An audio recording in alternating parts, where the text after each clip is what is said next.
Berjumpa kembali di acara yang pertama nih, Point of View PQ atau Personal Quality. Nah, hari ini saya kembali di sini dan kita akan bahas mengenai film How to Make Millions Before Grandma Dies. How to Make Millions Before Grandma Dies, sebuah film Thailand yang telah tayang sejak bulan Mei yang lalu di bioskop di negeri kita ini. Banyak sekali review positif pada umumnya terhadap film ini. Bahkan CNN Indonesia mengatakan di bulan Mei yang lalu kemungkinan besar film ini akan mewakili Thailand untuk Piala Oscar 2025. Saya sudah menonton dan saya tidak ragu sama sekali untuk mendorong teman-teman orang tua anak Gen Z dan anak Gen Z yang tahun ini berusia 12 sampai 27 tahun untuk menonton. Nah, saya sebagai psikolog mau menyoroti dari sisi perilaku M sebagai seorang generasi Z. Berdasarkan penelitian para ahli di Indonesia selama 4 tahun terakhir ini menyimpulkan bahwa umumnya Gen Z itu ahli menggunakan teknologi internet. Lalu mereka itu sangat individual sifatnya, tidak care pada hal-hal yang tidak terkait dengan kebutuhannya, lalu kurang bersikap sopan, terus tidak empati, dan umumnya tidak sabar, jadi pengen cepat-cepat dapat hasil. Nah, perilaku itu semua ada pada M. M seorang remaja yang berhenti kuliah. Nah, kerjanya main game dan mengejar cuan dengan cara streamer game. M ini tokoh yang penting di film ini. Nah, ada 2 tokoh yang sangat penting menurut saya. M menjadi fokus kita. Nah, di awal film ini sangat nyata sifat atau perilaku Gen Z itu sangat nyata pada perilaku M. Ya, biasanya mereka tidak mudah menerima pandangan yang baru, apalagi yang pamali sifatnya. Nah, waktu itu di awal film, Amah atau neneknya M, tokoh yang penting kedua yang saya sebut tadi, itu mengatakan dan agak mengancam M, akan menakut-nakuti M, menghantui M kalau dia sudah meninggal, kalau M menaburkan bunga di kuburan secara asal-asalan. Mendengarkan itu, M malah makin membuat semakin asal-asalan. Itu. Nah, kemudian M juga sehari-harinya tuh kan hanya berkutat di depan komputer. Bayangkan, di film ini dia mau merawat neneknya yang mengidap kanker. Di awal, dia hanya berambisi untuk mengejar peluang mendapat warisan setelah neneknya meninggal atau Amah meninggal. Nah, dia mengikuti contoh yang dilakukan oleh sepupunya Mui yang menolong kakeknya, merawat kakeknya, dan mendapatkan uang yang sangat banyak di akhirnya. Nah, generasi Z ini sangat ingin segera mendapatkan uang dengan cara yang cepat, proses yang cepat. Itu yang membuat M memilih cara itu.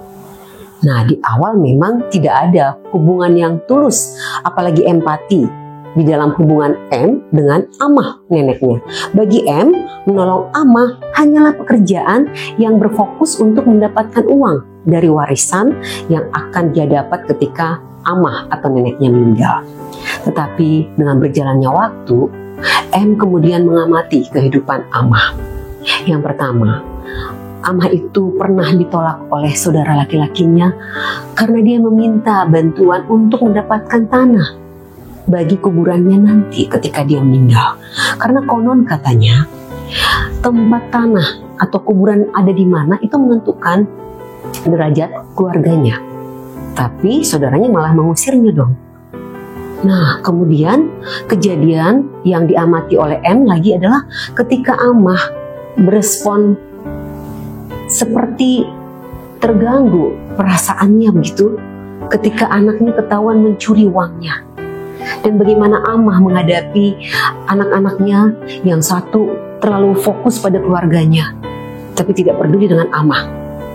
Nah, pada saat ini M mulai mengenal dan merasakan apa yang Amah rasakan, dan itu yang disebut empati.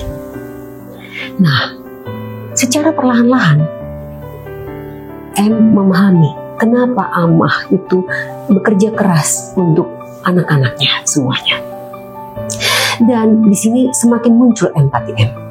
Nah, yang terakhir lagi, ketika ternyata ketahuan nih bahwa neneknya tidak mewariskan rumahnya pada dia, M marah sih. Tapi kemudian dia akhirnya berempati pada pamannya yang tadi yang tidak punya pekerjaan, yang bahkan mencuri uang Amah, dan akhirnya warisannya itu diserahkan pada pamannya itu. M marah, tapi di akhir M malah empati. Dia bilang, sudahlah, dia punya utang nih, pamannya punya utang nih ke M, sudahlah nggak usah bayar. Kamu sudah tidak ada lagi yang bisa kamu minta tolong. Maksudnya kan Amahnya sudah nggak ada. Nah, pada saat itu kita bisa melihat bahwa M bisa empati pada pamannya. Nah, memang di akhir film M dapat sih ya, dapat uang yang ternyata Amahnya sudah siapkan jauh ketika si M masih kecil. Nah, lalu M apa coba yang dilakukan oleh M? Di sini makin terbukti lagi bahwa perasaan kasihnya pada Amahnya itu membuat dia menggunakan uang itu bukan untuk mengurusi komputer yang sebagai ambisi di awal loh, yang motivasi di awalnya tuh. Akhirnya dia malah membelikan tanah dan peti mayat yang bagus, tanah yang bagus untuk tempat peristirahatan yang indah bagi Amahnya. Nah, pada saat inilah air mata kita tidak bisa kita tahan.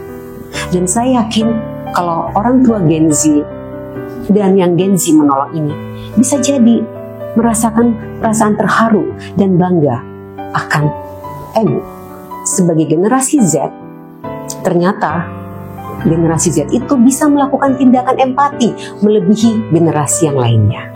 Nah, terakhir nih, di psikologi ada yang disebut experiential learning atau proses belajar yang terjadi melalui pengalaman.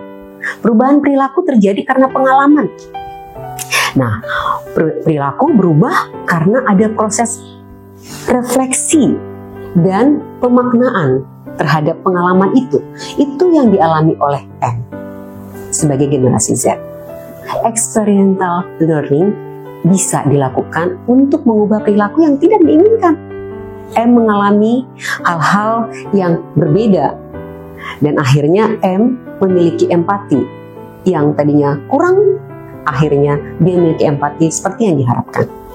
Bagi teman saya, orang tua Gen Z, daripada kita sibuk memberikan nasihat, apalagi memberikan instruksi, apalagi ngejudge lagi, ini kebiasaan kita mungkin ya. Mari kita bantu anak-anak Gen Z kita untuk belajar melalui pengalaman. Terima kasih, sampai jumpa kembali. Salam.